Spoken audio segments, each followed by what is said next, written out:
ormaa keessa beela'uun dheebochuun daaruun ni jira. Biyya ormaa argachuu qofa otoo hin taane beela'uun irree daaruun irree qaama ofii sammuu ofirree gallakkisuun ni jira. Kana eenyutu beeka laata? Harka fuunee kabajamtoota daawwattoota seenaa. Jireenyi biyya ormaa maali? Jireenyi biyya ormaa jechuun tabba gaara Cilaaloo jechuudha. Jireenya biyya ormaa akkamitti keessa dabarra ka jedhu immoo ergaa biraati. Jireenya jechuun mataa isaatiin iyyuu bu'aa bayii wanta qabudha. Keessatti iyyuu jireenyi biyya ormaa jireenya bu'aa bayii guddaa qabudha. Biyya ormaa yeroo dhufnu in arganna, hin hojjanna, birrii harganna jechuu qofa osoo hin taane biyya ormaa keessatti mudannoo akkamiitu nu mudata? Yoo biyya ormaa dhaqne maaltu nu mudata? Biyyi ormaa mudannoo hedduu qabdi. Mudannoo keessa tokko nama iyyitee si jalaa hawwaatu dhabudha. Mudannoon tokkoffaan jechuudha. Biyya kee keessattis rakkoon ni jira. Garuu biyya ormaa keessatti rakkoon cimaan rakkoo iyyitee kuftee nama si kaasu dhabdudha. Kanaaf obboloota koo gaarii, obboloota keessan biyyaa dhufan, hiriyaa keessan biyyaa dhuftuuf warroonni biyya ormaa keessa jirtanii waa'ee biyya ormaa dhandhamtanii argitan barumsa xiqqoo too kennitanii fi obboloonni keenya dhufanii asitti baay'ee rakkoo cimaa keessan galan. Obboloonni keenya gizee baay'ee dhufanii kan rakkoo cimaa keessa galan biyya ormaa dhaquun argachuu qofa kan itti fakkaatu baay'ee isaaniitu jira jechuudha. Biyya ormaa dhaqanii argatanii maatii isaaniitii fi ofii isaanii jijjiiruu bichaa kan sammuu keessatti qabatanii dhufan baay'ee isaaniitu jira. Biyya ormaa garuu akkas miti. Biyya ormaa jechuun akkuma argachuun jiru waa baay'eetu jira. Biyya ormaa keessatti miidhamni sammuurree ni jira. Miidhamni jiruuf jireenyarree ni jira. Miidhamni qaamarree ni jira. Nama itti jettee nama kuftee itti jetturree dhabuun ni jira. Kanaaf biyya ormaa jechuun walumaa galatti bu'aa bayii jechuudha. Bu'aa bayii baaqilaa daffa keessa baate jechuudha.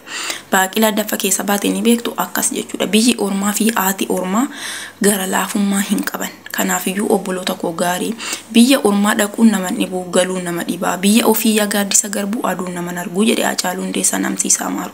Egaa ka biyyi ormaa akkuma argatanii nama tokkoof sirrii ta'uu dandeessi, nama biraatiif immoo badaa ta'uu dandeessi. Kanaaf biyyi ormaa anaafis gaariidha. Akka intala hebeluuttiin hojjedhee argadha yookiin akka intala hebeluun mana ijaarradhee fooqii, mana ijaarradhee maalii maatii kiyya gargaaree jettee sammuu kee keessatti seef goote yoo dhuftu gaafa as geessu immoo waan cimaan si mudachuu danda'a. Mudannoo biyya ormaa keessa tokko afaan yoo beekuu baatte waanuma jarri sun irree sitti dubbatan waan miidhaa sitti fakkaata. Kanaaf ijoolleen keenya amma dhuftanii afaan bartanitti ji'a 2 ji'a 3 guuttanitti waan baay'eetu isin cinqa waan ta'eef achuma sammuu keessan hamansiiftanii cinqiisaas makaraaf rakkoosaas nan dhandhamadha keessan darbatoo jettanii dhuftan hojjettan bakka guddaa ga'uu dandeessu jechuudha. Garuu biyyi ormaa argachuu qofa otoo hin taane miidhaa guddaarree akka qabdu sammuu kee keessatti fudhattee dhufuun dirqama sitti ta'a jechuudha. Biyyi ormaa bu'aa bayii hedduu qabdi. Haati ormaa bu'aa bayii hedduu qabdi. Iji haati ormaatti ilaaltu ija haddaati. Kanammoo gochuu kan qabdu ofii keetii duraan beekuu qabda jechuudha. Kanaaf obboloota koo qaalii maal isiniin jechuudhaafan dhufee amma obboloonni keenya baay'een kan bu'an kan rakkoo cimaa keessa jiran kan wanta dubbatanirree malaafatanii nama itti matanirree dhaban baay'eetu jira. Akkaataa waan nyaatan dhabanirree sa'aatii 24 barriin itti cufamee kan jiranitu jira. Kanaaf biyya ormaa keessatti rakkoo cimaa guddaatu jira jechuudha. Biyyi ormaa bu'aa bayii hedduu qabdi.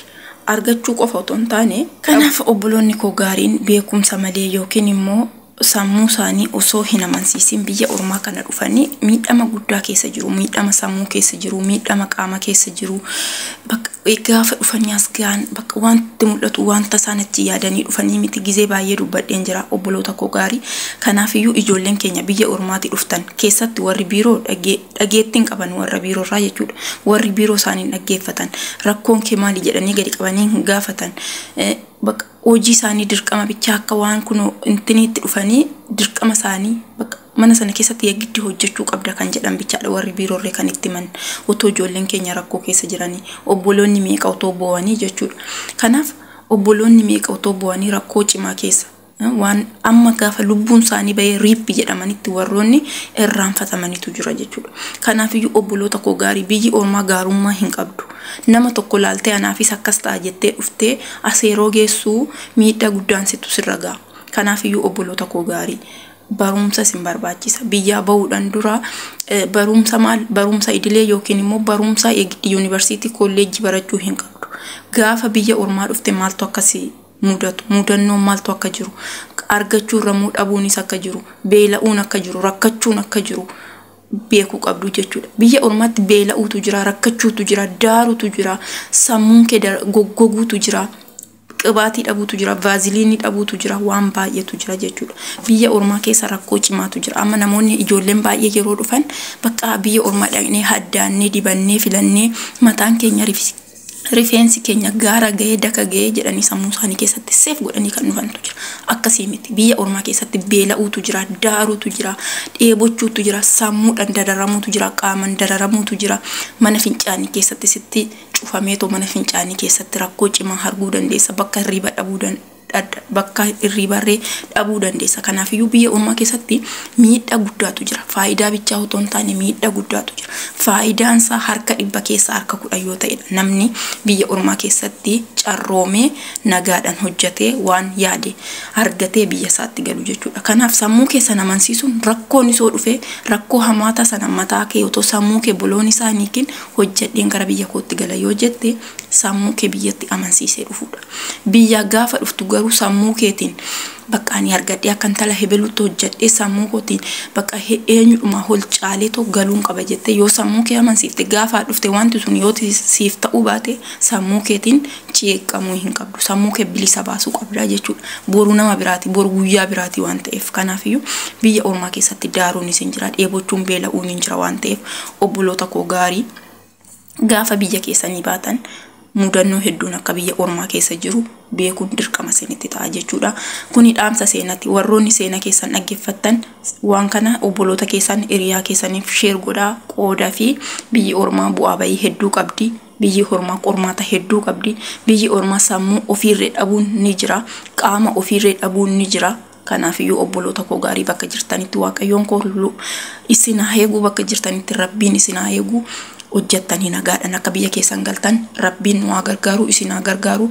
Hamtuun isin hin argin, gaariin isin darbin, hoola bulaa deebana isin hin jaaladha, isin hin kabaja.